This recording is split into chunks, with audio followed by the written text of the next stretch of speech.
We're at Samachesana days 868b, and we're at a little more than 3/4 down the page. Tanar Rabbanan, welcome Shinagu. So again, we're talking here about an iska. The idea of an iska is a business. You hand over some sort of merchandise or an animal, and the idea is that the one who receives it is going to sell it or raise the animal, and then you'll split the profit 50-50. So he pointed out that you have to make a payment to him for the tircha, for the labor. And how much does that payment have to be? So we saw a few different opinions. One opinion says it has to be, you allow him to dip his bread in your fish sauce, that's sufficient. Another opinion says it has to be a small amount, and another opinion says it has to be exactly what it's worth. We also noted that if there is a significant fringe benefit, like for example, if you're given a donkey to train and you get to use the donkey during the training period, that is the payment. You don't need to add on. We'll talk more about it when we get to the Mishnah at the end of the day.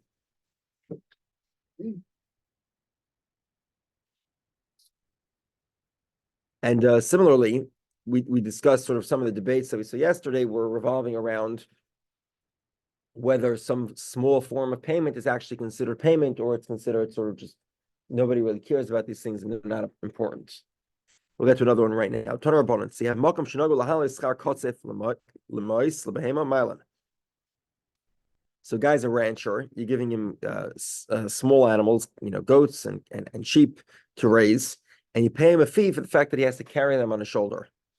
So if that's the local custom, you have to pay that fee. You can't change. Reb Shimon ben Gamliel says, "Shaman egel im imay, v'siach im imay." Va'afilu b'makom shenagu lahalas kosef l'mayis. Reb Shimon ben Gamliel says that if you get a mother sheep with her kid, or mother goat with her kid, then you would not pay the carrying fee for the kid, because the kid is always going to follow around the mother, so you don't have to schlep it around. So the Gemara asks for Shimon Gamliel,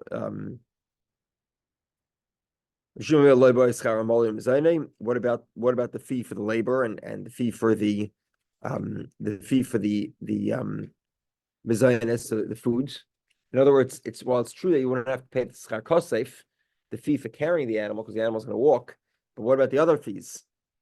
So the Gemara says, Ega glolim, there's the manure that can be used as fertilizer. So that sort of stands as the quote unquote payment. It's the fringe benefit that the rancher gets for raising the cattle. The idach and the other opinion says glolim afkure mafker lahu. The rabbi's opinion is that the manure is not something that's collected, so to speak. It's not worth enough to deal with, so it's not considered a payment. Okay. Omer of Nachman says, Halachah Rabbi Yehudah, Halachah Rabbi Yehudah, Halachah Rabbi Shimon Gamliel. Okay. 3 opinions here. The halacha is like each of these opinions. Rabbi Yehudah we saw all 3 of these actually. Rabbi Yehudah says that if you allow the guy to dip his fish dip his bread in your fish sauce, that's considered a sufficient payment with regard to the requirement to pay the rancher for his work, or the labor, or the grocery store owner, etc. Spritz of hot sauce would be the equivalent to that. Yeah. Okay.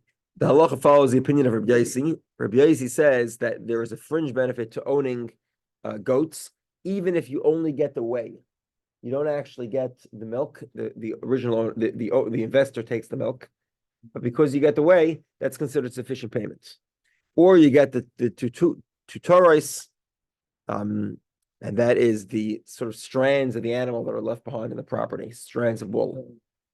Very, very insignificant payment. And the halacha follows of Shimon Gamliel, like we just saw. Shimon Gamliel says that the manure constitutes payment for the animal, for the work of raising the animal. Okay, so now we get to the story. B'nei Rav Ilish, the children of Rav Ilish, Nafik Alaya Hushtara. They were found to have. They found one of their father's documents. Rav Ilish wrote a document, sort of an investor document. he was the investor. What was the relationship? That was Sibbe Palga Ba'agar, Palga Behefsid.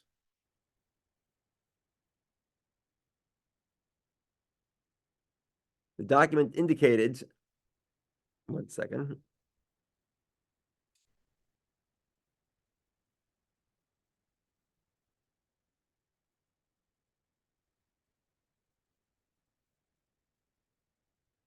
The Gemara's original impression of the document was that he agreed to take that the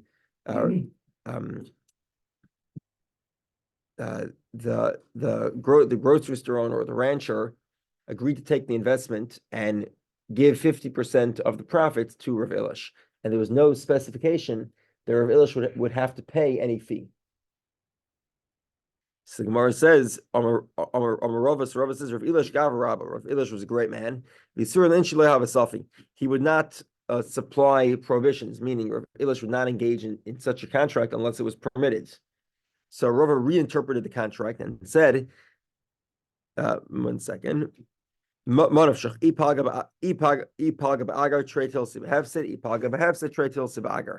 relationship was as follows. He told the guy,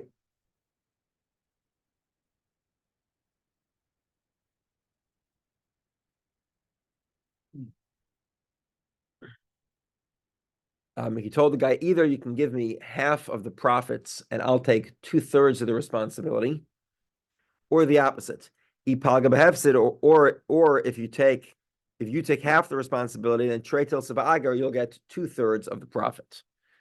Okay, meaning the difference here between half and a third of responsibility and profit is the payment for his work.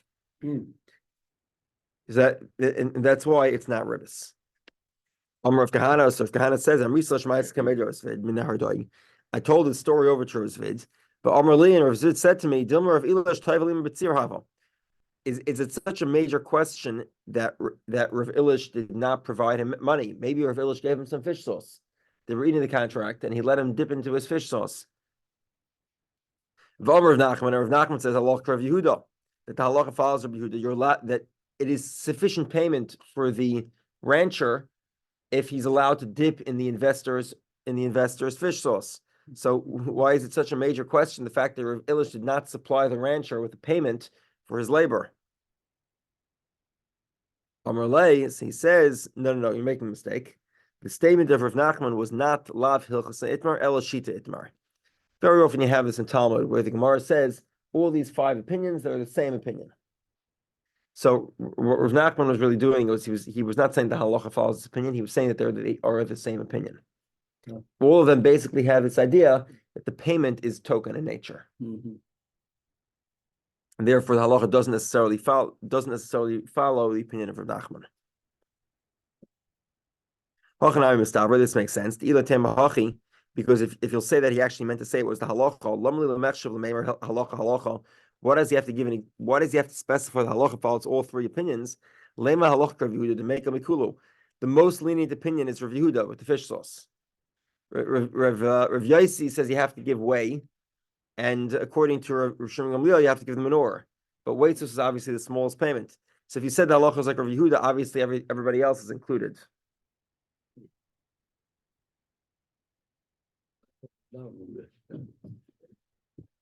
Okay, Amar Rav.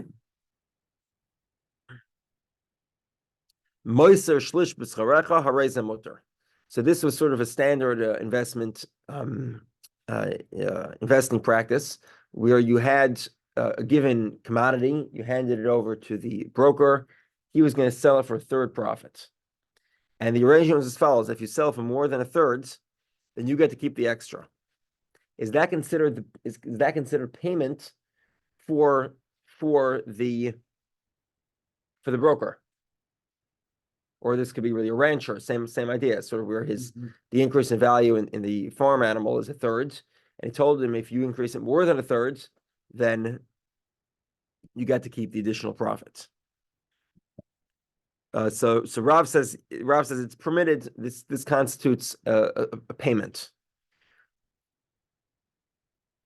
Yeah, 1 second. Shmuel says Shmuel says, who says it will be sold for more than a third? turns out that you're ending up with a little bit of ribbis here, because there's no guarantee the guy's going to sell the commodity for more than market value. So therefore, that isn't considered a payment to the rancher or to the broker. I mean, you're telling the grocery store, here's a pallet of apples for $1,000, sell it for $1,500, and whatever you sell for more than $1,500, you get to keep. But because it's unlikely, Shmuel's pointing out that it's unlikely that it'll be sold for more than $1,500. $1,500 is the going rate, so that's not, who said he'll get payment at all? Shmuel says, "Kites dinner, you have to give him a coin." So Gemara says, "If Sava Rav ain't kites dinner for Amar Rav Reish Egel Ptuma."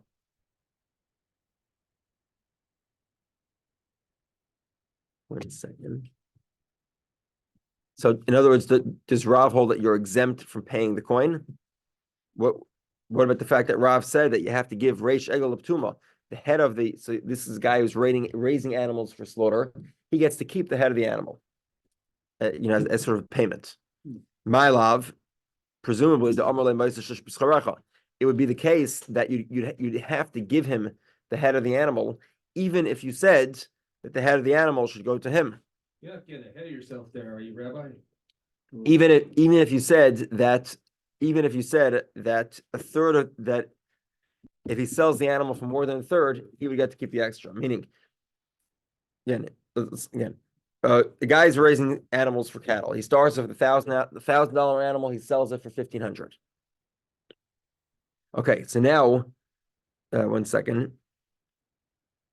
Now, Rava would say that even where the guy says sell it for more than $1,500 and keep the extra, you still have to give the rancher the head of the animal as sort of a payment for his work. Simar says, "Loy, not necessarily. It could be that they're two separate things. Either or works. Either you could tell him take the head of the animal, or you could tell him when you sell the animal, if you sell it for more than $1,500, you can keep the extra."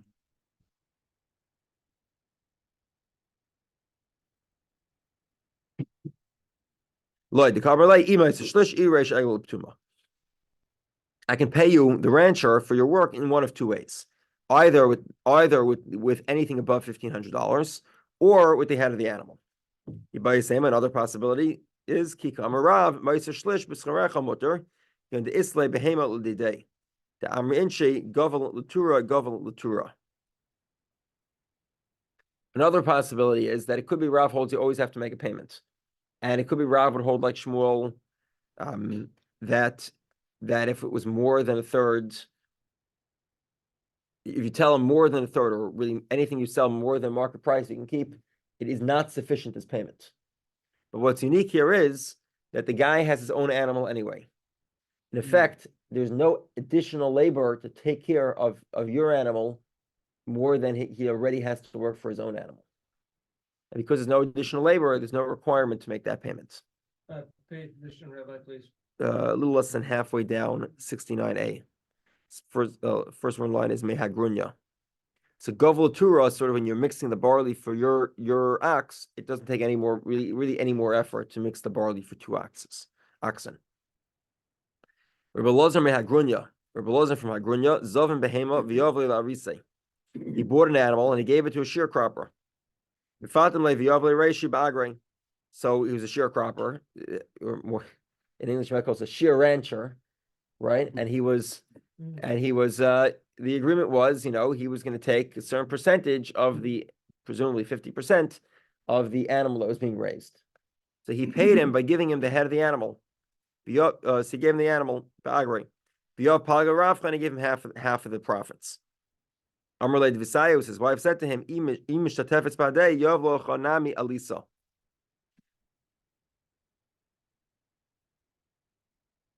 One second. If you partner with him, make sure to take the tail. So Ozal Zavim Badeh. So then this guy, I guess he got wealthy, right? He made some money with his first animal, fattening it up. So he had enough money to invest together with Rabbi Eliezer Mehagrunya. So in the first scenario, Rabbi Eliezer Mehagrunya was the only investor. And now the sharecropper and him are partners. It's a different type of relationship. Ozal Zavim Badeh. Polag me Alisa. So they split the tail. So the rancher, the Rebbe Lezer says to the rancher, let's split the head too. He said, 1 second, last time you gave me the head as a gift. Now that I'm a partner, I don't get the head. So no, yeah. Until now, it was my animal. So if I didn't give you the head of the animal as payment for your work, your labor, then it was ribbis. It looks like ribbis. Hashta shutfianan. Now we're partners. So what's your argument? You're going to say that you worked more than me in this partnership. True, the rancher did work more than Rebbe Lezer in the partnership. However,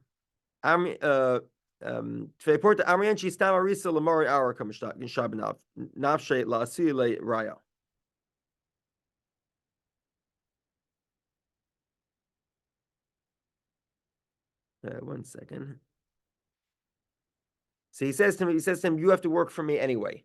Part of your work as a sharecropper for my land is also that if my animals need something, you have to feed them.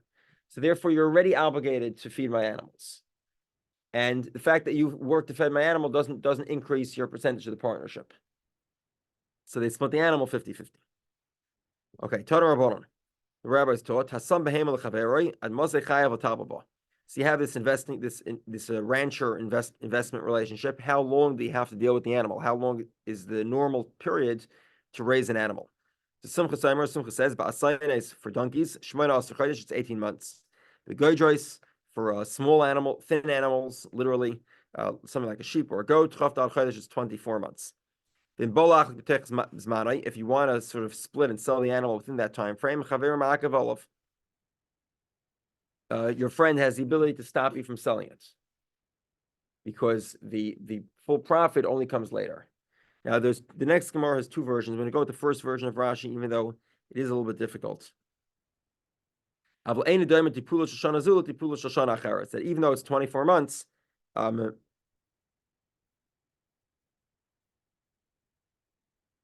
second. There's a difference between the first year and the second year. I think Gemara explains, Kamma, what exactly does that mean? The first year is much more difficult than the second year. I'm sorry, the opposite. The second year is more expensive than the first year. The first year the animal's smaller, it doesn't eat as much. But the second year the animal's bigger, it eats more. Another brayso says that if somebody evaluates an animal for his friend, how long does he have to deal with it? So Gemara says, 1 second, bivlodes, with children. 1 second, I'm sorry. Okay, so this guy is cattle breeder. How long does he have to deal with the children? So the Gemara says, bedaka for a small animal, lamed yom, 30 days. Begasa, a larger animal. This is an ox. Nun yom, 50 days. Bedaka gimel chadashim, neshetipula meruba. A small animal, a goat or a sheep, it's 3 months because it requires more work. It's because its teeth are very thin.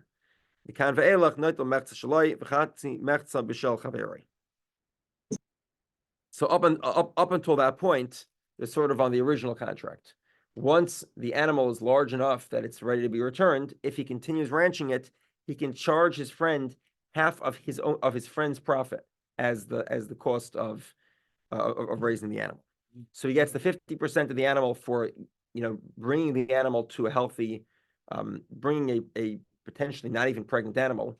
Maybe it was pregnant, maybe not, but he delivered the child and brought forth a healthy, young goat to kids. Now that you wanted him to raise the kid also, then he's entitled. So now he gets 50% of the profit of this. Now you want him to deal with the kid as sort of raise the kid. It's another 50% of the other guy's 50%. So Menashe Bargad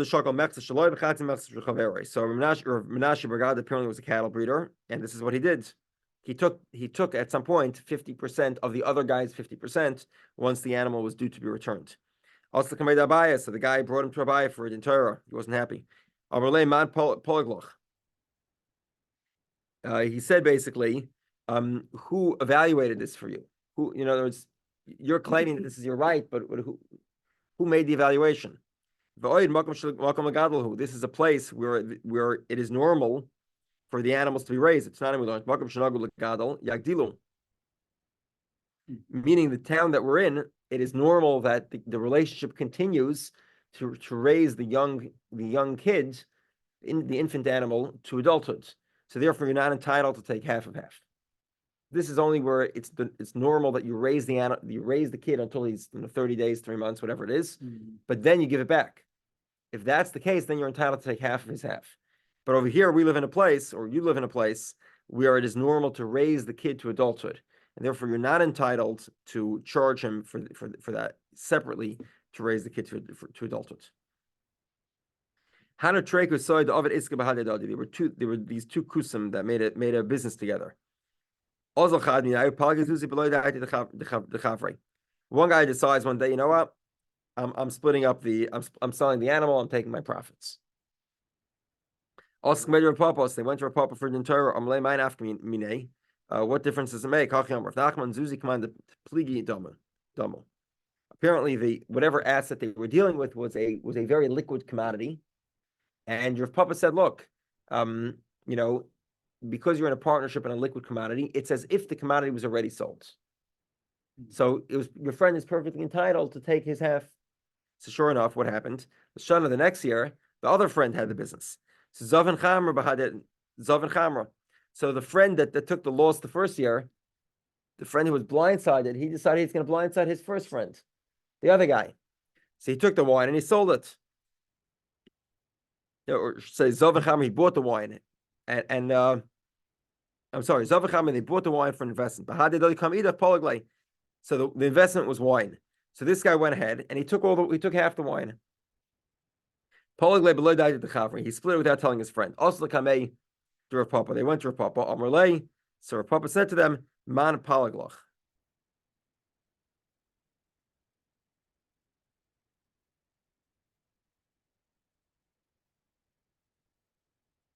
One second.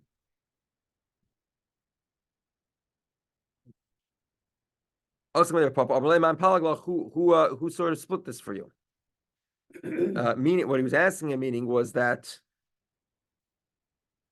Who, again, the same question is who evaluated the money? Who decided that this is a fair split? So so the guy says, oh, I see you trying to, give me a hard time. Because last year you gave my friend an easy time, and now that it's my turn to play the shtick, then you're giving me a hard time. You're telling me that it's not fair because there was no appraiser to determine that the split of the assets was fair. So Rav Papa says, Rav Papa says it's different. He says to him, Zuzi, last year when your friend made this split, did he when he gave you the payment, did he split the coins in such a manner that he got all the good coins and you got all the bad coins? The answer was no. His friend gave him 50% of the money. Therefore, he says to him, by wine, everybody knows that there are barrels that are better and barrels that are worse. So it's not fair for you to take your portion, because effectively what you did was you took all the good barrels. You had to get an expert to make sure. In other words, the commodity here is not a liquid commodity. Wine is not liquid. It's not literally a liquid commodity. The liquidity of the wine market is not equivalent to regular coins, and the reason for that is because with regard to wine, there are better and worse barrels, which means it requires an appraiser to make sure that the division is fair and equal. And because an appraiser wasn't hired, therefore we cannot say that this partnership is as if it's dissolved, because it's impossible to dissolve without professional appraisal. Okay. Gufa, Omer of Nachman. Rav Nachman says, Zuzi Kaman the Pligidami, if you have things that are readily sold, then the money is as if it's split up already. You don't have, it's no big deal to split the assets. Hani mili tavi v'tavi tkuli v'tkuli. This is only if the assets are both all good assets or all poor assets. There's no variation within the assets, like we just said from Rav Papa. Aval tavi v'tkuli loy. But if there are good and bad assets mixed together, This could even be coins. There could be coins that are sort of fresher and newer and weigh their full weight in whatever precious metal they're made out of. And there could be coins that are poorer. They're older, they're clipped, they don't weigh as much. Then we don't say that the money is as if it's already split. Okay. So now the Gemara points out something that Rav Chama did. Rav Chama have a meiger zuzah b'pshita. Rav Chama would lease money. If you're rolling your eyes, that's that's b'yayma. The Gemara says, one second, on liyayma for a day. So what happened? Kol zuzah to Rav Chama. Rav Chama lost all his money. Apparently he was wealthy. He had enough money to lend around, and when he started leasing his coins, he lost all his money, all his wealth. Who suffer? And as Rav Chama thought this was permissible, Ma'ishna Mimora, why is it different than leasing a shovel? And Rav Chama made a mistake. It's not like leasing a shovel. Mora Hadra Ba'ena. A shovel goes back to the original owner. The Yadi Pachse. And you know that there's a certain lifespan to a shovel. And when you loan out to somebody when you're shayel a shovel, shayel is the Hebrew word for borrowing items. In English, there's no differentiation between borrowing money or items. They're both loans. Oh. But you're in Hebrew, it's shayel and malva. So you're shayel a shovel and you're malva money. If you're shayel a shovel, you know how much decrease in value there will be. And you accept that when you give it out as a loan. Or when you lease it. However, Zuzi, when you lease money, the money does not come back the same exact coins. And even if it did, it's very hard to establish how much it decreased in value, even if he did give you back the same coins. Basically, Rav Chama had a significant error here, and its punishment for his error, God took away his wealth. And we'll talk more about it. It's actually pretty scary. We'll get to it in what is it? Today's Tuesday. We'll get to it Thursday. Amarovo. Shori leinish lememer lechavre helach dalad zuzei va'oisve leplanya. Okay, so here are some workarounds for ribbis. Okay, I'm going to give Steve a coin, and I'll tell him, you tell Eric to go lend money to Jules. I'm sorry, you directly. I can give you the coin and I tell you to lend money to Jules. So the coin here effectively is the interest. And this is permitted. Why? Because the Osra Torah ala ribis haba miloy v'lamalva. Interest is only prohibited when it comes from the lender to the borrower. I'm sorry, from the borrower to the lender. Over here, it's coming from a third party. That's permitted. Rava says, somebody's allowed to say to his friend, so this is another interesting one. I give you $4, and I tell you, go convince Steve to give me a loan. Wink, wink. Okay. My time. I'm not giving you interest. I'm giving you payment for talking to him. If you decide to happen to use that payment to incentivize him to give a loan, that's completely irrelevant. I never said anything about that. He heard the Abba Mar Breder Papa, like the story of Abba, the son of Papa. Have a shakel. Interesting. Yeah. Abba Mori is one of the children of Rav Papa. This must be Abba Mori. We talk about him in the Siyam. Okay. Have a shakel ugna dekira mikiroi. Okay. He used to take a loaf of wax from the wax merchant. And he would tell his father to loan the wax merchant money. So in other words, he was taking payment for convincing his father, or maybe he actually give it to his father. That's sort of beside the point. So the rabbis weren't happy. They said, your son is eating interest. He's eating the interest of your loan, sort of indirectly. So he said to him, this type of ribbis is permitted to eat.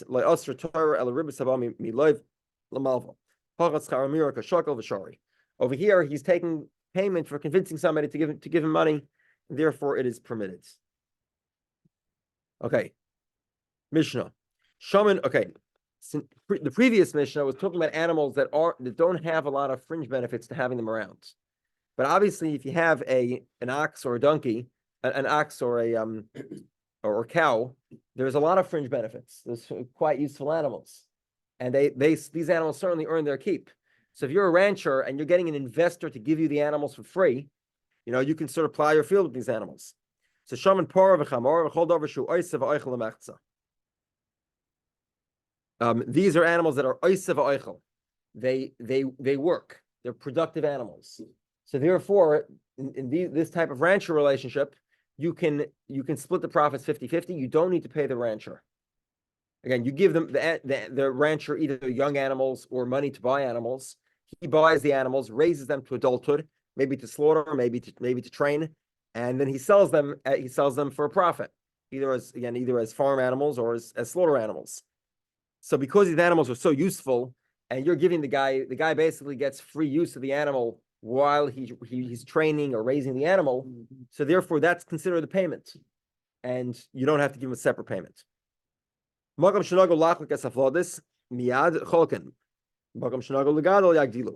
In some places, the custom was that they would raise the animals. There was sort of a cattle breeder relationship. Some places the relationship ended once the newborn became viable. Basically, the infant is not 2 days old, 30 days, 3 months, whatever it was. It's like you read up in the horse stud rights today, right? The stud rights are you only have to pay if the animal gets, I think, to 90 days old. If the animal dies young, you don't pay for the stud rights. So then you give back the animal right away. That's what you do. However, there is another custom, where they raise the animal to a certain point. So then you raise the animal. Rav Shimon Gamliel says, "Shaman egel im imay v'siach im imay."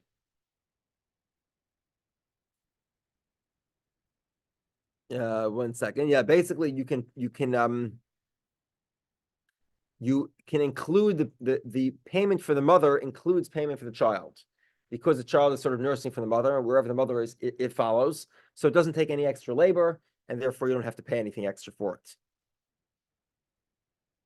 It's included in whatever payment you have for the mother. That includes the child. You can charge a lot extra for rent, and there's no problem. For ribbis, we'll have to explain how that works. Okay. We'll start a few lines here. You can be mafres, you can charge an enormous amount of rent, and that's not a problem for ribbis. Kate said, how does that work? So a guy accepts the field, and the payment, he rents the field, and the rental payment is, 10 core of 10 measurements of wheat for a year. And he says to his friend, Tanli Masayim Zuz Vafarnasenu. Vani Elacha Shnei Masukurim Lashana. Mutter. So he tells the guy, look, I'm paying you a 20 core of wheat a year, 10 core of wheat a year. Here's the deal. Give me 200 zuz of fertilizer, and I'll pay you I'll pay you now 12 core of wheat. So in other words, if you invest in the fertilizer, I'll increase the rental payments. Now you might think this is sort of type of a loan. It could certainly be. One could certainly try to construe it as a loan. Effectively, what's going on here? Lend me the fertilizer and I'll pay you back later more money than you gave me in fertilizer. That's really what's going on here. But maybe not, or maybe you could look at it as no. I'm agreeing to increase the rental payment if you provide more services, right? So you can rent a car, or you can rent a car with a booster seat, right? You're charging more rent. So this is a type of rental. You're increasing the rental payment by providing an additional service. There's sort of two ways to look at this, and in property it's permitted. Okay, we do not do this on a merchant for chanus is a grocery store, like a a store that sells things, or svina, a boat. We'll talk more about it tomorrow. I'll stop here. Okay.